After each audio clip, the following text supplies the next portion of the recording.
An ordinary boy, a sinking car, and a life-altering rescue that stunned a whole town. But when the dust settles, hidden motives, shocking secrets, and an unexpected transformation shake the very foundation of a small community. Who's a hero? Who's a villain? And what will this act of bravery uncover? Stay until the end for a story that will leave you speechless. Before we dive in, let me know where you're watching from in the comments below. And if you enjoy stories like this, don't forget to subscribe so you never miss an update. The rain came down in unrelenting sheets, transforming the usually calm Evergreen Creek into a swirling, angry torrent. Lightning sliced across the sky, illuminating the narrow streets of the small Appalachian town. Wyatt Campbell hunched over the handlebars of his battered bicycle, his jacket soaked through as the wind whipped relentlessly at his face. The sound of his tires splashing through puddles was drowned out by the storm's fury. Delivering newspapers was never glamorous, but for Wyatt, it was more than a job. It was a responsibility. His mother, Margaret, worked late nights at the local diner, and every extra dollar Wyatt earned helped keep their modest household afloat. Tonight, though, the storm made the task feel like an impossible mission. He could barely see past the rain, and the icy wind bit into his skin. "One last house," Wyatt muttered to himself, his voice swallowed by the roar of the rain. He turned onto a gravel road leading to the edge of town, where the creek's waters churned violently. That's when he heard it, a screech of tires cutting through the storm like a desperate cry for help. Wyatt skidded to a stop, his heart pounding. Squinting through the downpour, he saw headlights veering wildly before a car plummeted off the road. The vehicle hit the embankment with a sickening crunch, sliding nose first into the raging creek. For a moment, everything seemed to freeze. The rain, the wind, even Wyatt's breath. Then reality snapped back into focus. Someone was in that car. Wyatt dropped his bike and sprinted toward the water's edge. The headlights flickered beneath the surface as the car began to sink, the front end swallowed by the churning waves. Inside, he could make out the faint outline of a figure. A man slumped against the driver's seat, barely moving. Wyatt's pulse thundered in his ears as icy fear gripped him. "You've got to do something," he whispered to himself, his father's voice echoing in his memory. "Courage doesn't mean you're not scared. It means you act anyway." Wyatt's hands trembled as he yanked off his shoes, his feet sinking into the muddy bank. The water looked black and unforgiving, the kind of cold that bites straight to the bone. "Wyatt!" A voice cut through the storm. He turned to see Eli Turner, his best friend, sprinting toward him from a nearby fishing dock. Eli's fishing rod was abandoned on the ground, his face pale with shock. "There's someone in there," Wyatt shouted, pointing at the car. "We have to get him out." Eli hesitated, his eyes darting between Wyatt and the sinking car. "You're crazy. That water'll kill you." Wyatt didn't wait. He waded into the freezing creek, the cold water stealing his breath. Every step felt heavier as the current tugged at his legs, threatening to drag him under. Eli's voice called out behind him, but Wyatt couldn't stop. The man in the car was running out of time. By the time he reached the vehicle, the water was up to his chest. He grabbed the door handle and pulled, but it wouldn't budge. Inside, the man stirred weakly, his eyes fluttering open. Wyatt banged on the window, shouting, "Hold on, I'll get you out." Eli appeared on the bank holding a long branch. "Here," he yelled, tossing it toward Wyatt. Grabbing the branch, Wyatt used it for leverage, bracing his feet against the muddy creek bed. With a surge of strength fueled by adrenaline and desperation, he yanked the door open. Water rushed inside, and the man's limp body tilted toward the opening. "I've got you," Wyatt gasped, wrapping his arms around the man and pulling him free. The current fought him every step, but Eli held the branch steady, his face pale with determination. "Pull!" Wyatt shouted, his voice raw. Together they dragged the man to the shore, collapsing in the mud as the storm raged on. Wyatt's body trembled uncontrollably, the cold seeping into his bones, but he barely noticed. The man lay on his back, coughing weakly as his eyes fluttered open. "You're safe now," Wyatt whispered, his breath hitching with exhaustion. The faint sound of sirens cut through the storm, growing louder as help arrived. For the first time that night, Wyatt allowed himself to believe they had done something that mattered. The storm had subsided by morning, leaving Evergreen Creek shrouded in mist. Wyatt Campbell woke up to the sound of rainwater dripping from the roof onto the porch. His body ached as if he'd run a marathon. Images of the night before played on a loop in his mind. The icy water, the sinking car, the man's pale face. He rubbed his eyes and swung his legs over the edge of the bed, the damp chill of the room seeping into his skin. "Wyatt, breakfast," his mother Margaret called from the kitchen. Her voice carried its usual firmness, but there was a note of softness underneath. He pulled on a sweatshirt and trudged into the small kitchen, where the smell of coffee and toast greeted him. Margaret stood at the stove, her dark hair tied back, but the worry lines on her face were deeper than usual. "You scared me half to death last night," she said, placing a plate in front of him. "What were you thinking, jumping into that creek?" Wyatt hesitated, unsure how to answer. "I couldn't just let him drown, Mom. There wasn't time to think." Margaret sighed, sitting across from him. "I know, and I'm proud of you, but you need to be careful. That water could have taken you too." She reached out, resting her hand on his. "I've already lost your dad.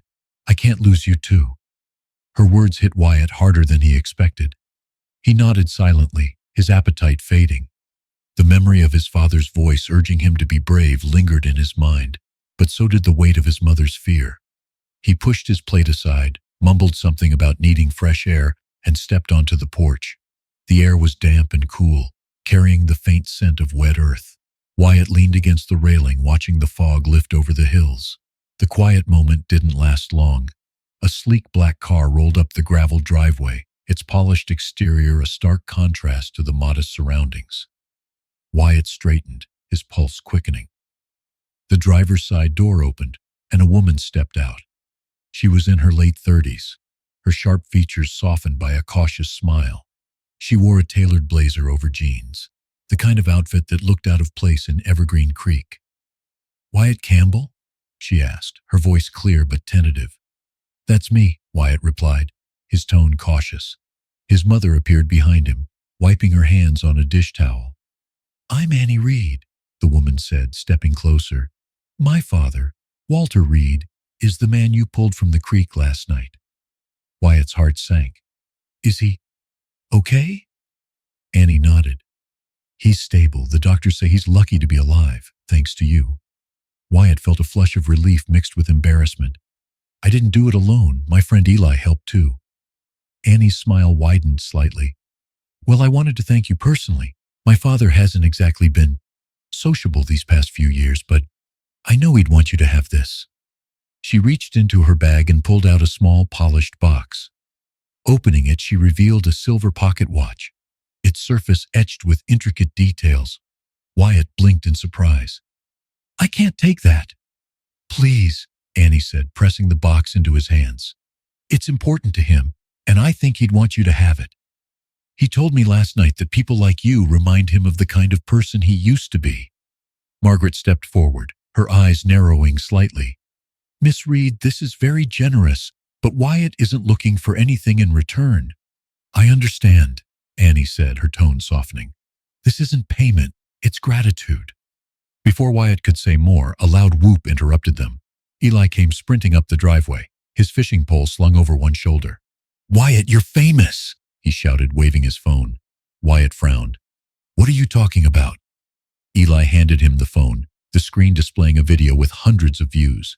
The shaky footage showed Wyatt and Eli pulling Walter from the creek, with Irene Holbrook's voice narrating excitedly in the background. "Local heroes save a man from drowning," the caption read.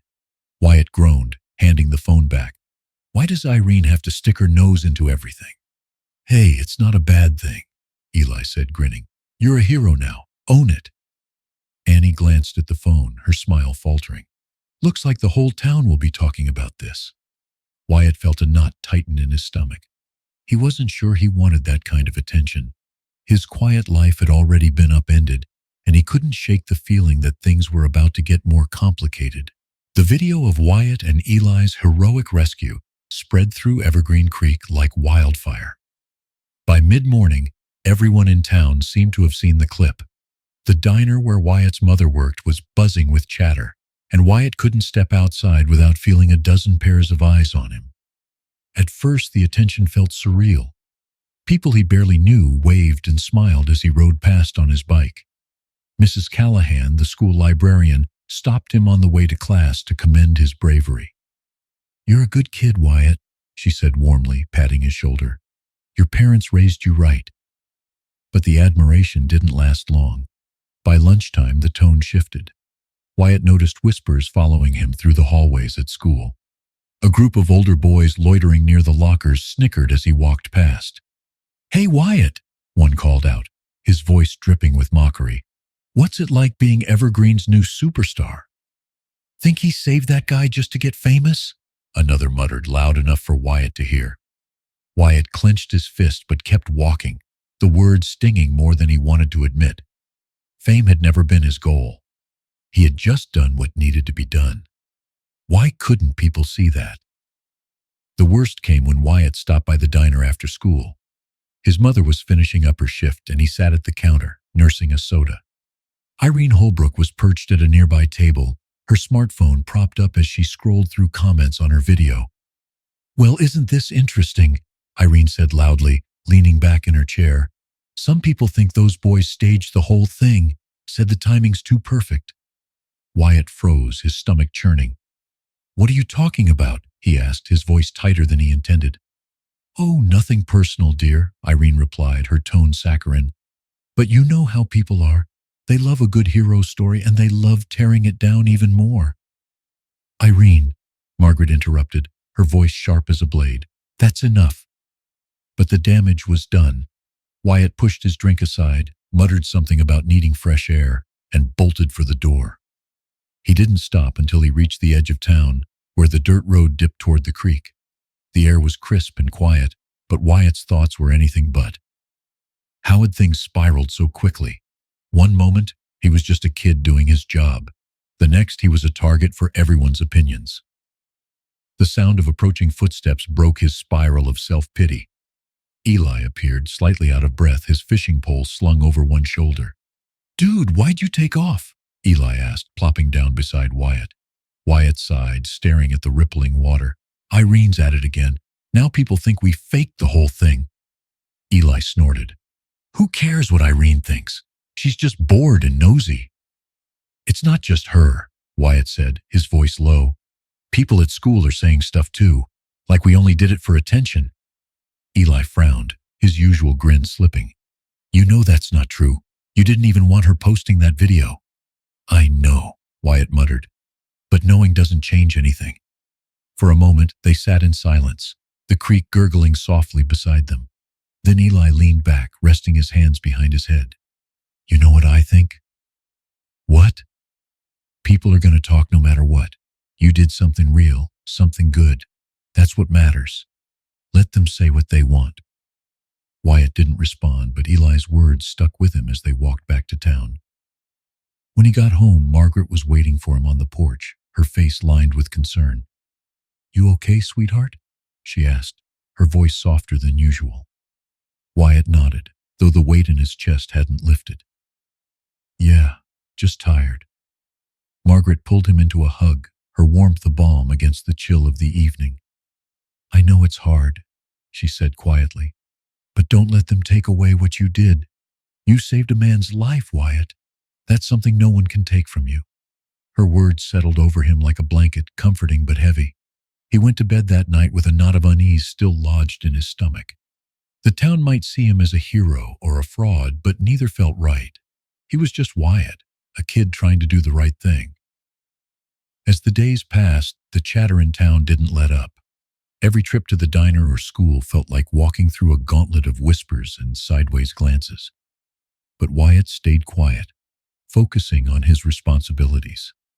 He avoided Irene's prying questions and ignored the snide comments from his classmates. What he couldn't ignore, however, was the growing tension at the hospital. Walter Reed was recovering, but his estranged nephew, John Reed, had arrived in town, stirring up trouble. Wyatt overheard snippets of conversation at the diner, talk of John pressuring Walter to sell his property, of shady deals and family disputes.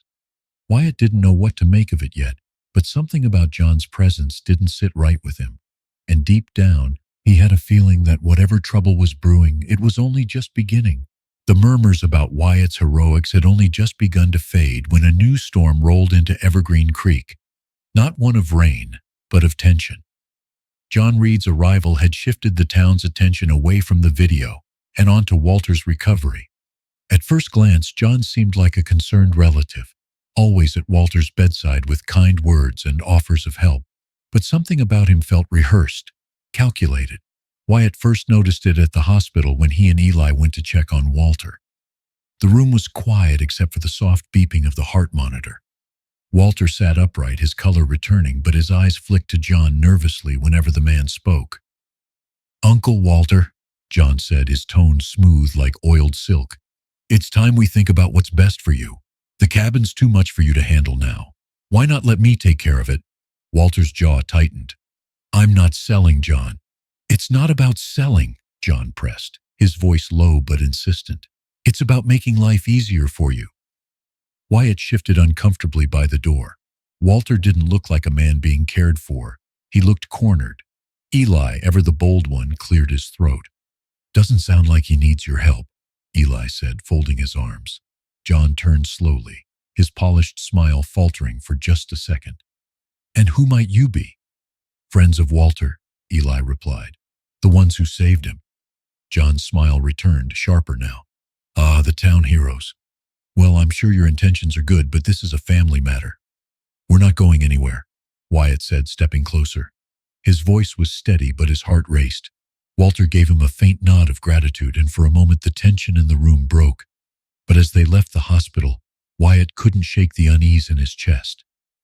"Something's not right with him," he said to Eli. "He's too slick." Eli nodded. "Yeah, I don't trust him either. What do you think he's after?" "Walter's cabin," Wyatt said without hesitation. "But why?" The answer came a few days later in the form of Irene Holbrook, who had a knack for sniffing out gossip like a bloodhound. She cornered Wyatt outside the diner, her smartphone in hand. "Wyatt, dear, have you seen this?" she asked, thrusting the screen toward him. It was an article from a local real estate blog, listing a development project slated for Evergreen Creek. The proposed site? Walter's land. "This can't be real," Wyatt murmured, scrolling through the article. "Oh, it's real," Irene said, lowering her voice. "John's been in talks with the developer for months. He's just waiting for Walter to sign the cabin over." Wyatt's stomach churned. Walter had no idea he was being used as a pawn. "Why hasn't anyone said anything?" Irene shrugged. "People like John don't make noise unless they're ready to pounce." That night, Wyatt lay awake, staring at the ceiling. If Irene was right, John wouldn't stop until he got what he wanted. And Walter, still weak from his ordeal, might not have the strength to fight back. Wyatt didn't know what to do, but he knew he couldn't let John win. The next day, Wyatt and Eli decided to visit Walter. They found him sitting on the porch of his cabin, a blanket over his lap and a faraway look in his eyes. The cabin itself, nestled at the edge of the creek, was small but sturdy, its wood weathered with age. It wasn't just a house, it was a piece of Walter's history. "What brings you boys out here?" Walter asked, his voice tired but warm. "We wanted to check on you," Wyatt said, hesitating before sitting on the steps. "And warn you," Walter raised an eyebrow. "About what?" "Your nephew," Wyatt said carefully. "He's not here to help you. He's trying to take your cabin." Walter's face darkened. "I figured as much. John's always been ambitious, but this is low even for him." "We can help," Wyatt said quickly. "If he tries anything, we'll back you up." Walter looked at him for a long moment, his expression softening. "You've got a good heart, kid, but this isn't your fight." "It is if you need us," Wyatt said firmly. Walter smiled faintly. "I appreciate that, truly." As they left the cabin, Wyatt felt a flicker of determination take root. John might have power and connections, but Wyatt had something stronger, the will to do what was right. That night, Wyatt and Eli sat at the creek's edge, brainstorming ways to help Walter. "We need proof," Eli said, skipping a rock across the water. "Something that shows what John's really up to. And we need to make sure Walter's protected," Wyatt added. "He's not just some old guy, he's family now." The plan wasn't clear yet, but one thing was certain. John Reed wasn't going to win. Not if they could help it. Wyatt and Eli had spent the past few days trying to uncover more about John Reed's plans, but their efforts had only stirred up more questions. Walter remained adamant about staying in his cabin, but Wyatt could see the toll it was taking on him. John, meanwhile, continued his visits to the hospital, always with a disingenuous smile that made Wyatt's skin crawl. One crisp morning, Wyatt's uneasy routine was shattered when he arrived at Walter's cabin. The front door was slightly ajar, and inside, the once orderly living room was a mess. Drawers were pulled out, papers scattered across the floor, and Walter's tools, which he kept meticulously organized, were strewn about like discarded scraps. "Walter!" Wyatt called out, panic creeping into his voice. He stepped cautiously inside, the wooden floor creaking under his weight. "Back here!" Walter's voice came from the workshop. Wyatt rushed toward it, finding Walter standing amidst the chaos, his face pale with anger. "What happened?" Wyatt asked, scanning the room. Tools were missing, and the workbench was a disaster. "Someone broke in last night," Walter said, his voice tight. "Took some of my tools. Even Michael's pocket watch is gone." Wyatt's heart sank. The pocket watch had been one of the few things Walter had kept from his late son. "Did you call the sheriff?" Walter nodded. "He's on his way." Before Wyatt could say more, the sound of tires crunching on gravel signaled the arrival of Sheriff Paul Hargrove. He stepped out of his cruiser, his broad-shouldered figure imposing as he approached the cabin. His sharp eyes took in the scene before landing on Wyatt. "What's going on here?" Sheriff Hargrove asked, pulling out a notepad. "Burglary," Walter said, his tone clipped. "Someone broke in last night and took tools, valuables, important things." The sheriff nodded, jotting down notes. "Any idea who might have done it?" Walter hesitated, glancing at Wyatt. "No, but—" "Well, I do," a voice interrupted. Wyatt turned to see John Reed strolling up the driveway, his polished shoes incongruous with the rustic surroundings. His expression was smug, as though he'd been expecting this moment. "I heard about the break-in," John said, looking directly at Wyatt. "And I have to say, it's not surprising." "What are you implying?" Wyatt asked, his voice steady despite the anger bubbling under the surface. John crossed his arms. "I'm not implying anything, but it seems awfully convenient that someone would break in after you boys started hanging around here." "That's ridiculous," Eli said, appearing behind Wyatt, his face red with fury. "We've been helping Walter, not stealing from him." "Then how do you explain this?" John pulled a photo from his jacket pocket and handed it to the sheriff. It showed a blurry figure in a hoodie near Walter's cabin, a toolbox in hand. The angle made it impossible to identify the person clearly, but the implication was damning. "That's not me," Wyatt said, his throat tightening. "I've never even seen that toolbox." "It's circumstantial at best," the sheriff said, his tone neutral but his eyes studying Wyatt carefully. John smirked. "Maybe, but it's enough to raise questions." Walter stepped forward, his hands trembling. "This is nonsense, John. Wyatt and Eli have been nothing but loyal. They'd never—" "Uncle Walter," John interrupted smoothly, "I know you want to believe the best in people, but sometimes we're blind to the truth. It's better to be cautious." Wyatt clenched his fists, his chest tight with frustration. "You're the one trying to push Walter out of his cabin. Maybe you're behind this." "Enough," the sheriff said, holding up a hand. "We'll investigate. No accusations until we have more evidence." As the sheriff left to inspect the scene, Wyatt turned to John. "You're not going to get away with this." John chuckled, his polished smile returning. "We'll see."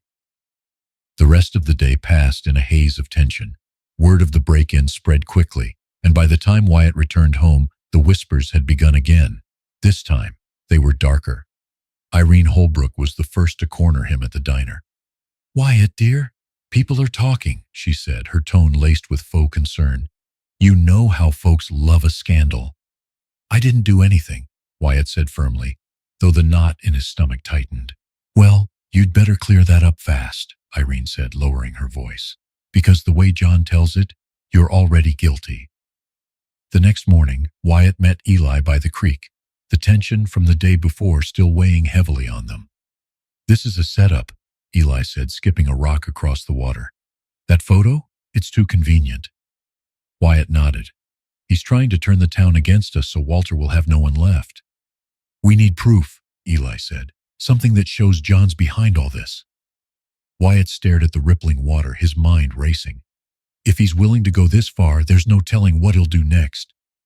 Then we'd better stay ahead of him, Eli said, determination hardening his voice. If he wants a fight, we'll give him one. Wyatt spent the night replaying John's accusations in his mind. The photo, the stolen tools, the suspicious timing, it was all designed to make him look guilty. But the weight of the situation didn't just sit in his chest, it seeped into his home. Margaret noticed his silence at dinner and the way his shoulders sagged as he picked at his food. She didn't press, though her worried glances spoke volumes. You're carrying too much, Wyatt, Margaret finally said, her voice breaking the silence as they cleaned up the dishes. You've always taken on more than you should, but this isn't something you can fight alone. I'm not alone, Wyatt replied, his voice quiet but resolute. Eli's with me, and Walter too. Margaret sighed, placing a hand on his shoulder. Sometimes even the strongest people need more than just a few hands. Don't shut people out who want to help. Wyatt nodded, though he wasn't sure what help could look like in a town already turning against him. He excused himself, retreating to his room where the stolen tools and John's smug face haunted his thoughts. The pocket watch Walter had entrusted him with rested on his nightstand, a small beacon of resolve in an otherwise dark night. The next morning, Wyatt biked to Walter's cabin, hoping to find some clarity. The old man sat on the porch, a cup of coffee in hand, and the morning sunlight highlighting the weariness on his face. Didn't expect you this early, Walter said, motioning for Wyatt to sit. I couldn't sleep, Wyatt admitted. John's accusations. They're everywhere. Walter's grip tightened around his cup. That man's been trouble since he was a boy, always looking for the easy way to get what he wants. Why didn't you say anything before? Wyatt asked, frustration lacing his voice. If people knew what he's capable of, Walter cut him off with a sigh. Because I thought I could handle him on my own. I didn't want to drag anyone else into my mess. But now he's dragging everyone else in anyway, Wyatt replied, his voice firmer. We need to fight back. Walter looked at him for a long moment, his eyes filled with a mix of guilt and gratitude. You've got a fire in you, kid. Reminds me of Michael. Wyatt's throat tightened. Michael, the son Walter had lost and rarely talked about, was a shadow that hung heavy over every corner of Walter's life. Hearing his name was like stepping into a sacred space. Michael would have fought for what's right too, Walter continued, his voice softer now. And he would have trusted the people around him to do the same. Wyatt nodded, the weight of Walter's words settling on his shoulders. He didn't know what came next, but he knew he couldn't do it alone. Later that day, Wyatt met Eli by the creek. The two of them sat in their usual spot, the water reflecting the shifting autumn leaves above. Walter's on our side, Wyatt said, skipping a rock across the water. Good, Eli replied, leaning back on his elbows. But that's not enough. John's already got the town talking, and Irene's probably fanning the flames. Wyatt winced. We need to get ahead of him. If we can prove he's behind the break-in, Eli grinned, his mischievous spark returning. Then we shut him down for good. But how? Wyatt asked. He's careful, he won't leave a trail. Everyone leaves a trail, Eli said confidently. You just have to know where to look. Wyatt nodded, determination hardening in his chest. Then let's start looking. The boys spent the rest of the afternoon brainstorming and reaching out to the few townsfolk they could trust. Irene surprisingly provided the first real lead. I saw him at the hardware store the day before the break-in, she told them, her voice low, buying locks and tools he doesn't need. Armed with this information, Wyatt and Eli devised a plan. It wasn't just about clearing their names. It was about protecting Walter and showing the town who John really was. But as the sun dipped below the horizon and they parted ways for the evening, Wyatt couldn't shake the feeling that the worst was yet to come. The morning after their conversation with Irene, Wyatt and Eli hit the ground running. The hardware store lead was thin, but it was something, proof that John had been preparing for something more than a casual visit. Wyatt couldn't shake the image of Walter's ransacked cabin or the sinking feeling that John was always 2 steps ahead. If they wanted to stop him, they had to be smarter. Their first stop was the hardware store, a small, cluttered building near the center of Evergreen Creek. Mr. Wallace, the grizzled owner, greeted them with a skeptical look when they walked in. "Morning, boys. What brings you here?" he asked, setting down a clipboard. Wyatt hesitated, but Eli stepped forward. "We're looking for some information," he said smoothly. "You remember selling some tools and locks to John Reed a few days ago?" Mr. Wallace's bushy eyebrows furrowed. "Reed? Yeah, I remember. He came in here acting like he was building Fort Knox. Why?" "Did he say what he needed them for?" Wyatt asked. Wallace shrugged. "Didn't ask. Figured it wasn't my business, but he paid in cash and he didn't seem like the DIY type." Eli shot Wyatt a look. "Cash," he murmured. "That's convenient." "Do you still have the receipt?" Wyatt pressed. Wallace rubbed his chin, then shuffled over to a filing cabinet behind the counter. After a few minutes of rummaging, he pulled out a crumpled receipt and handed it to Wyatt. "Here, shows everything he bought. Don't know how it helps, but you're welcome to it." Wyatt scanned the receipt, his heart skipping a beat. Several of the items matched the tools that had gone missing from Walter's cabin. It wasn't a smoking gun, but it was a start. "Thanks, Mr. Wallace," Wyatt said, tucking the receipt into his pocket. "You've been a big help." As they left the store, Eli grinned. "Looks like we're on to something." "Not enough yet," Wyatt replied. "We need more." Their next stop was the diner. Irene Holbrook had a reputation for being nosy, but she also had an uncanny ability to overhear things others missed. They found her at her usual table, sipping coffee and scrolling through her phone. "Well, if it isn't the town heroes," Irene said, raising an eyebrow. "What can I do for you boys?" "We need your help," Eli said bluntly, pulling up a chair. Irene's eyes sparkled with curiosity. "Now that's interesting. What kind of help?" Wyatt leaned in, keeping his voice low. "You know more about what's going on in this town than anyone. What have you heard about John Reed?" Irene smirked. "Plenty, but why should I share it with you?" "Because he's trying to ruin Walter," Wyatt said, his tone firm. "And if he gets his way, it won't stop there. He's bad news for everyone." For a moment, Irene studied them, her expression unreadable. Then she nodded. "Fine, but this stays between us. Word is John's been meeting with some out-of-towners, business types. I overheard him talking to one of them at the coffee shop last week. Something about finalizing the deal." "What deal?" Eli asked. Irene shrugged. "Didn't catch all the details, but it sounded like they're planning something big. My guess? They want Walter's land for a development project." Wyatt's stomach churned. If Irene was right, John wasn't just after the cabin. He was after everything. "Do you know who he was meeting with?" Wyatt asked. "No names," Irene said, "but the guy had an out-of-state license plate. Virginia, I think." It wasn't much, but it was another piece of the puzzle. Wyatt and Eli spent the rest of the day retracing John's movements, talking to anyone who might have seen or heard something. By evening, they had a clearer picture. John had been in town for months, quietly laying the groundwork for his plan.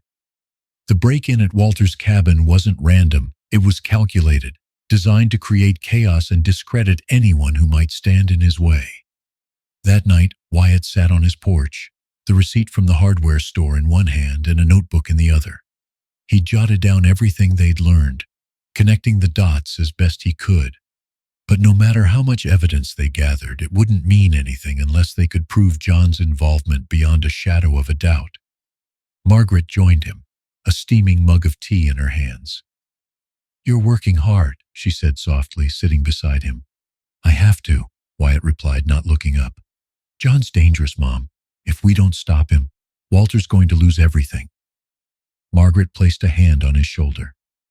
"You're a good kid, Wyatt, but don't lose yourself in this fight. Remember, you don't have to carry it all alone." Wyatt nodded, though the weight of responsibility still pressed heavily on him.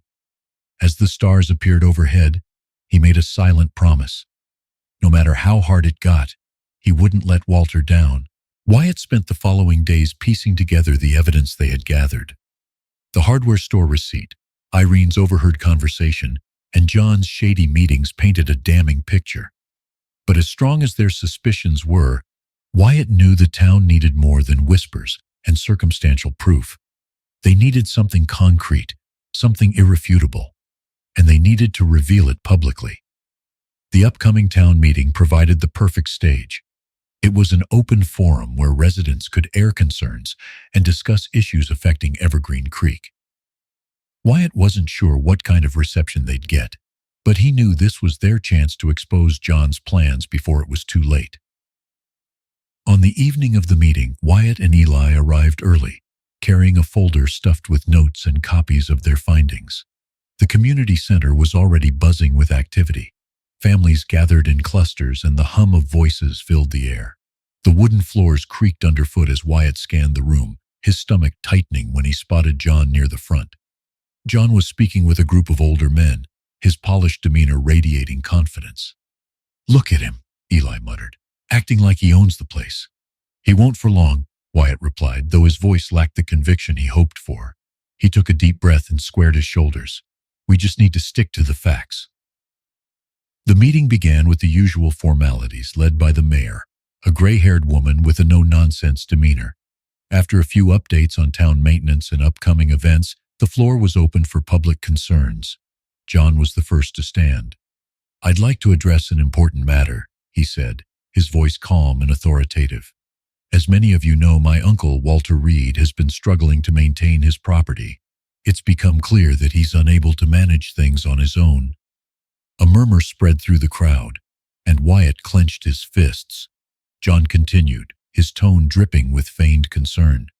"For his safety and well-being, I propose that the town support measures to transition his property into more capable hands, mine." The room erupted into whispers, some supportive, others skeptical. Walter, seated near the back, looked stricken but said nothing. Wyatt couldn't wait any longer. He stood abruptly, his heart pounding. "That's not true," he said, his voice cutting through the noise. All eyes turned to him and he felt a wave of nervous energy, but he pressed on. "John doesn't care about Walter. He just wants the cabin for himself." John's smile didn't falter, but his eyes narrowed. "Wyatt, I understand you're trying to help, but this isn't your place." "Maybe not," Wyatt shot back, holding up the folder. "But this is." He stepped to the front of the room, Eli at his side, and opened the folder. "We've been looking into John's activities, and what we found isn't about helping Walter. It's about lining his own pockets." Wyatt handed the hardware store receipt to the mayor. "This shows that John bought tools and locks just days before Walter's cabin was broken into. The same kinds of tools that were stolen." The mayor frowned, passing the receipt to a council member. John's expression remained calm, though his jaw tightened. "That doesn't prove anything," John said smoothly. "Plenty of people buy tools." "It's not just that," Eli added, stepping forward. "Irene overheard him meeting with developers about Walter's land. They want to build something big, probably apartments or a shopping center. That's why he's so desperate to take the cabin." Irene stood then, her voice carrying across the room. "That's true. I heard him talking to someone from out of state about finalizing the deal. He's been planning this for months." The room erupted into chaos, voices overlapping as the weight of the accusation settled over the crowd. John raised his hands, attempting to calm the storm. "This is all speculation. These boys are grasping at straws." But the mayor held up a hand, silencing the room. "If this is true, it's a serious matter. John, do you deny meeting with developers?" John hesitated for the first time, his smooth confidence faltering. "I've had discussions, but nothing illegal." "Then why try to frame us?" Wyatt demanded. "That photo of the break-in? It's fake. You staged the whole thing to make us look guilty." The crowd murmured again, suspicion thick in the air. Walter finally rose, his voice steady despite his trembling hands. "John, I gave you the benefit of the doubt, but these boys have done more for me than you ever have. I won't let you take my home." The mayor nodded. "We'll need to investigate this further, but for now, I suggest we table any discussion of Walter's property." The tension in the room shifted as the crowd began to turn against John. His attempts to regain control of the narrative fell flat, and by the time the meeting adjourned, His carefully constructed facade had crumbled.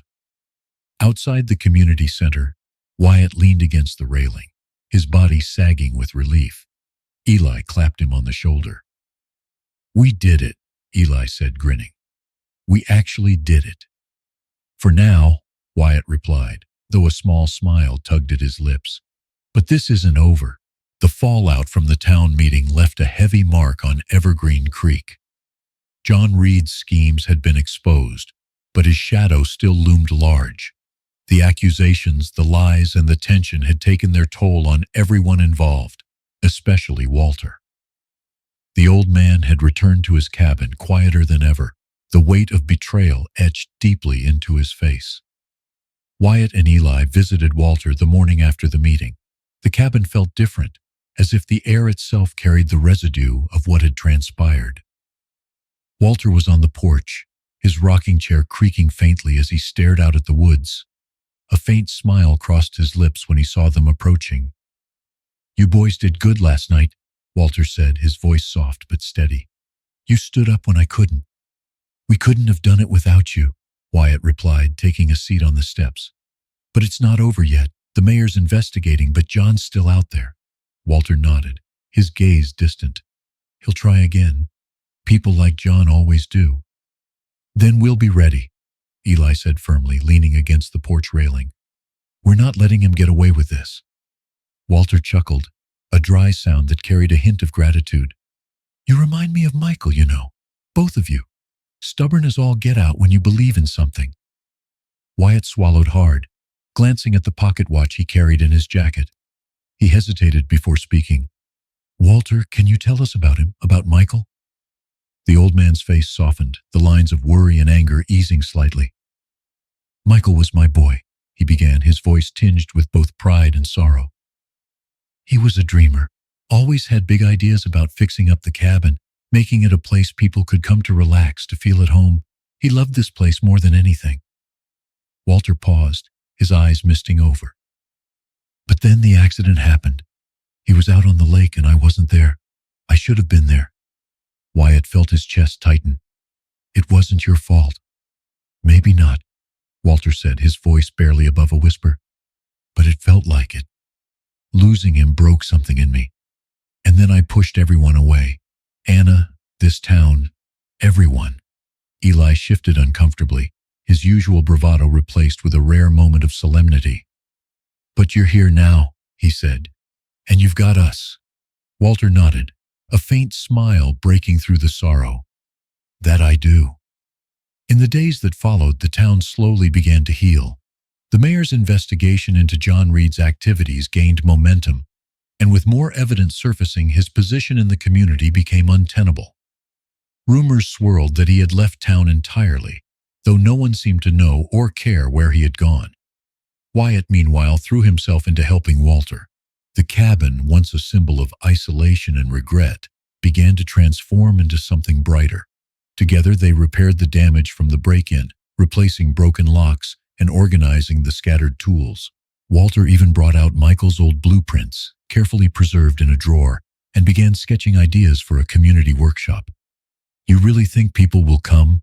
Walter asked one afternoon as he and Wyatt worked side by side. "They will," Wyatt said confidently. "They'll see what this place means." As word spread about the workshop, volunteers began to show up. Neighbors who had once been silent or skeptical now lent their hands in their support. Even Irene Holbrook, the town's most infamous gossip, arrived with a tray of cookies and a determined look. "Don't say a word," she told Wyatt as she placed the cookies on the workbench. "I'm just here to help." Eli, of course, couldn't resist. "Looks like we've got the whole town on our side now." Wyatt grinned, the weight that had burdened him for weeks finally starting to lift. For the first time in a long time, he felt like things were getting better. One evening, as the sun dipped below the horizon, casting the woods in hues of gold and amber, Walter gathered everyone on the porch. He held up Michael's pocket watch, the silver surface gleaming in the fading light. "This watch," Walter began, his voice steady, "was Michael's. It was a reminder of time, how precious it is, how fleeting. And it's a reminder to me now of second chances." He turned to Wyatt and Eli. his eyes glistening. You boys gave me mine. You brought me back to this town, to this community, to myself. I'll never forget that.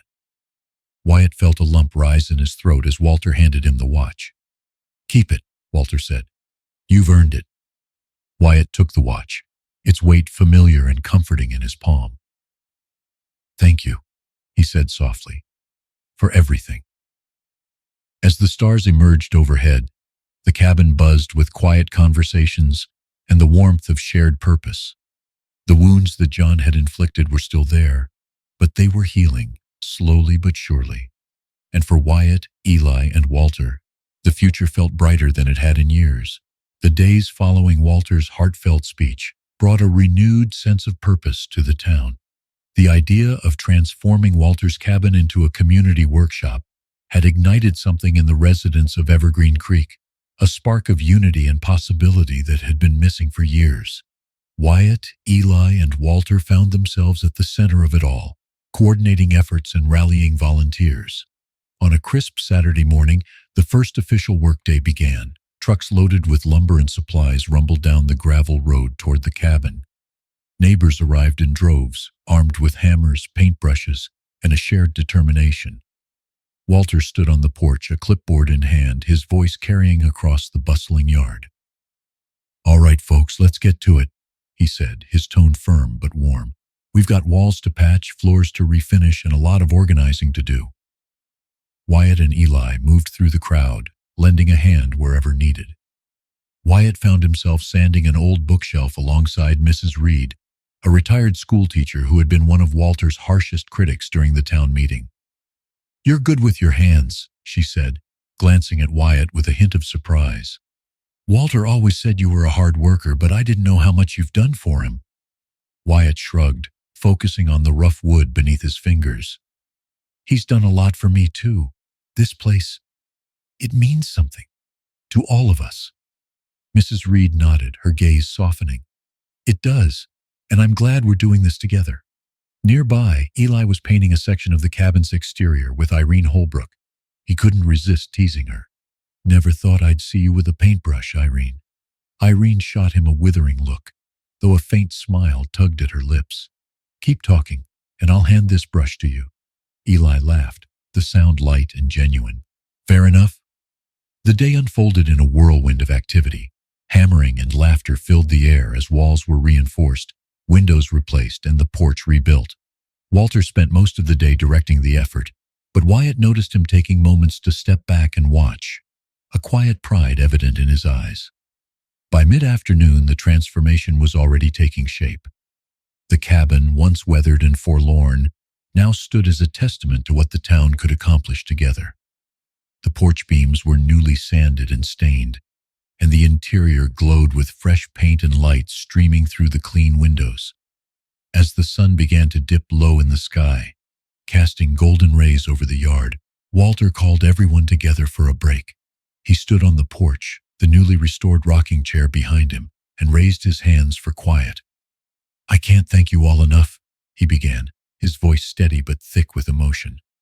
This cabin has seen a lot over the years, good and bad, but today it feels like a new beginning. Not just for me, but for all of us. The crowd erupted into applause, the energy of the moment lifting spirits higher than the autumn breeze. Walter turned to Wyatt and Eli, his smile widening. And these boys here, they're the ones who made it happen. Without them, I wouldn't have found the strength to keep fighting. Wyatt felt a flush rise to his cheeks as the crowd's applause shifted to him and Eli. Eli, ever the showman, gave a mock bow, earning a round of laughter. After the break, the work continued until the last rays of sunlight disappeared beyond the horizon. As the volunteers packed up and trickled away, leaving only the core group behind, the cabin felt alive again, a place of hope and renewal. That evening, Wyatt, Eli, and Walter sat on the newly restored porch, looking out at the stars. The yard was quiet now, the tools neatly stowed away, and the air filled with the scent of fresh wood and paint. You did it, Walter, Wyatt said, breaking the comfortable silence. This place is ready. We did it, Walter corrected, his voice filled with gratitude. All of us. This cabin isn't just mine anymore. It belongs to everyone who believes in what it can be. Eli stretched his legs out in front of him, letting out a satisfied sigh. This turned out pretty great, but don't expect me to pick up a paintbrush again anytime soon. Walter chuckled, his laughter rich and unguarded.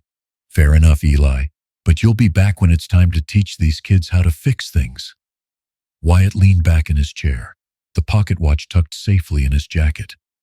The weight of it felt lighter now, not a burden but a reminder, a symbol of time, resilience, and the power of second chances. As the three of them sat together watching the stars, Wyatt felt a deep sense of peace settle over him. For the first time in weeks, there were no whispers of doubt, no lingering fears. The town had come together, and in doing so, they had rebuilt more than just a cabin. They had rebuilt each other. The morning after the cabin's transformation felt different. Evergreen Creek seemed quieter, calmer, almost as if the town itself was taking a deep breath. Wyatt woke early, the crisp autumn air carrying the faint smell of freshly cut wood. He made his way to Walter's cabin, now the centerpiece of a community's renewed sense of unity. When he arrived, Walter was already on the porch, rocking gently in his newly restored chair. A steaming cup of coffee rested on the railing beside him, and a satisfied smile played on his lips. "You're up early," Walter said, tipping his hat slightly. "So are you," Wyatt replied, sitting on the porch steps. "Couldn't sleep. Too much going on in my head." Walter chuckled. "That's the mark of a man who cares. But don't let it weigh you down too much, son. Yesterday proved something important. We're not in this alone." Before Wyatt could respond, a car pulled up the gravel drive. It was Mayor Tisdale, stepping out with her clipboard in hand and a purposeful stride. Her appearance was unexpected, and Wyatt exchanged a glance with Walter. "Morning, gentlemen," the mayor greeted, her voice carrying its usual authority. "I wanted to stop by and see the progress for myself." Walter stood, gesturing toward the cabin. "Come on in, then. It's not finished, but it's coming along." The mayor followed them inside, taking in the freshly painted walls, the repaired floorboards, and the neatly organized tools and furniture. She nodded approvingly. "This is impressive, more than I expected, to be honest." "It wasn't just us," Wyatt said quickly. "The whole town pitched in." "True," the mayor replied, her gaze softening. "But you and Eli spearheaded this, and Walter, you've shown remarkable resilience through everything that's happened." Walter shifted uncomfortably, not used to the spotlight. "It wasn't easy." "Most worthwhile things aren't," the mayor said, "which is why I wanted to let you know. There's going to be a recognition ceremony at the community center this Saturday. The town council voted unanimously to honor all three of you for your contributions." Walter's eyes widened, and Wyatt's stomach flipped. "A ceremony?" Wyatt repeated. The mayor smiled. "You've earned it. And I think the town needs something to celebrate after everything it's been through." With that, she left, leaving the three of them to process the news. Walter sank back into his chair, shaking his head. A ceremony. Never thought I'd see the day.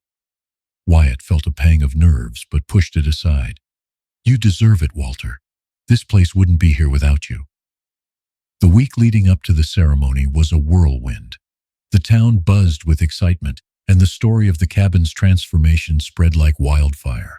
By the time Saturday arrived, the community center was packed with residents eager to celebrate. Wyatt, Eli, and Walter sat near the front, fidgeting under the attention. When the mayor took the stage, the room fell silent. "Tonight, we celebrate more than just hard work," she began. "We celebrate resilience, community, and the courage to stand up for what's right. Walter Reed, Wyatt Harper, and Eli Carter have shown us all what can happen when people come together." One by one, she called them to the stage. Walter spoke briefly, his voice steady but emotional as he thanked the town for standing by him. Eli, ever the joker, kept his remarks short, earning a round of laughter and applause. When it was Wyatt's turn, he hesitated, gripping the pocket watch in his hand. The room seemed impossibly large, but when he looked out at the crowd, he saw familiar faces: Margaret, Irene, Mrs. Reed, and countless others who had become part of their story. "I don't know what to say," Wyatt began, his voice trembling slightly, "except thank you, not just for this, but for everything you've done to make this town what it is. Walter's cabin, it's more than just a building. It's a reminder of what we can do when we work together."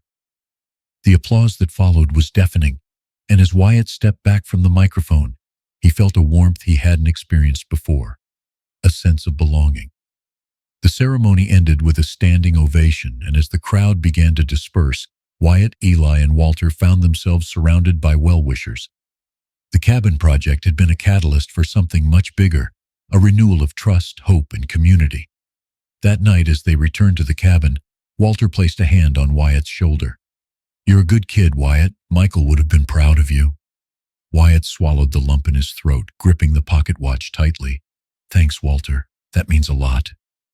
As the stars filled the sky, the three of them sat on the porch, basking in the quiet triumph of a journey well traveled. The recognition ceremony marked a turning point for Evergreen Creek. It wasn't just about the applause or the plaques handed out that evening. It was about the collective understanding that the town was stronger together. Wyatt, Eli, and Walter had sparked something much bigger than a single project. They had reminded everyone of what it meant to belong to a community. But as the days passed, Wyatt realized that recognition wasn't the end of the journey. It was the beginning. The morning sun streamed through Wyatt's bedroom window as he prepared for another busy day at Walter's cabin. The workshop was set to officially open its doors in just a week, and there was still plenty to do. Wyatt pocketed Michael's watch, its familiar weight a source of comfort, and made his way downstairs. Margaret was in the kitchen, humming softly as she flipped pancakes. "You've been in good spirits," Wyatt remarked, grabbing a plate. Margaret turned, her smile warm and proud. "How could I not be? Look at everything you've done. I couldn't be prouder of you, Wyatt."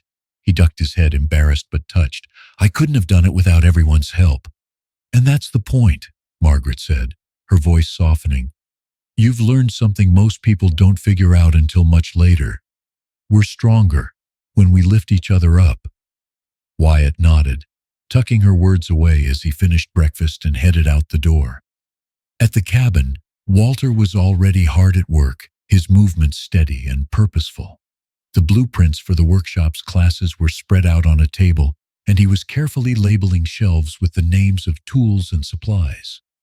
"Morning," Wyatt called, setting his bag down. "Morning, kid," Walter replied with a grin. "Hope you're ready for the crowd. We've got volunteers showing up all day." Before Wyatt could respond, Eli arrived, as energetic as ever. "Did someone say crowd? I hope they brought snacks." Walter rolled his eyes, but his grin widened. "Always thinking with your stomach, huh?" Eli shrugged. "Hey, I work better with proper motivation." The day unfolded in a blur of activity. Volunteers arrived in waves, each one bringing their own skills and enthusiasm. Irene showed up with a box of freshly baked muffins, handing them out with surprising cheer. Mrs. Reed organized a group of kids who eagerly painted signs for the workshop's opening day. Even Mayor Tisdale stopped by to offer her support. As Wyatt moved between tasks, he couldn't help but marvel at how far they had come. The cabin, once a symbol of isolation and grief, now buzzed with life and purpose. The laughter of children mingled with the steady rhythm of hammers and saws, creating a symphony of progress. By late afternoon, the main projects were complete. The porch gleamed with a fresh coat of varnish, the interior was spotless, and the workshop's shelves were stocked and labeled. Walter stood in the center of the room, surveying the transformation with a mix of pride and disbelief. "We did it," he said quietly, his voice thick with emotion. "This place, it's everything Michael dreamed it could be." Wyatt stepped beside him, holding the pocket watch in his hand. "It's everything you made it, Walter. Michael would be proud." Walter reached out, placing a hand on Wyatt's shoulder. "So would your dad. You've got his spirit, Wyatt. Don't ever lose that." Eli interrupted the moment, clapping his hands loudly. "All right, enough with the mushy stuff. We've got to celebrate." The celebration that evening was simple but heartfelt. Neighbors gathered on the newly rebuilt porch, sharing stories and laughter as the sun dipped below the horizon. Strings of lights cast a warm glow over the cabin, and the scent of freshly grilled burgers filled the air. Wyatt sat on the steps, watching the scene unfold. Margaret was chatting with Irene, their laughter carrying above the hum of conversation. Walter was deep in discussion with Mrs. Reed about the workshop's first class. And Eli, of course, was entertaining a group of kids with his usual antics. For the first time in weeks, Wyatt felt a deep, unshakable peace. The journey hadn't been easy, but it had been worth it. The cabin was more than just a building now. It was a beacon of hope, a testament to what could be achieved when people came together. As the evening wound down, Walter raised his glass for a toast. "To Evergreen Creek," he said, his voice steady but filled with emotion. "To resilience, to community, and to new beginnings." The crowd erupted into cheers, their voices echoing into the night. Wyatt clinked his glass against Eli's, a small smile tugging at his lips. "To new beginnings," he echoed. As the stars filled the sky, Wyatt felt the weight of the pocket watch in his hand. Its engraved words, "Time heals what courage cannot," seemed to glow softly in the moonlight. He tucked it back into his pocket, its presence a comforting reminder of how far they had come and how much further they could go. For Wyatt, Eli, and Walter, the cabin wasn't just a project or a memory. It was a promise, a commitment to face the challenges ahead with strength, hope, and the unwavering belief that together they could overcome anything.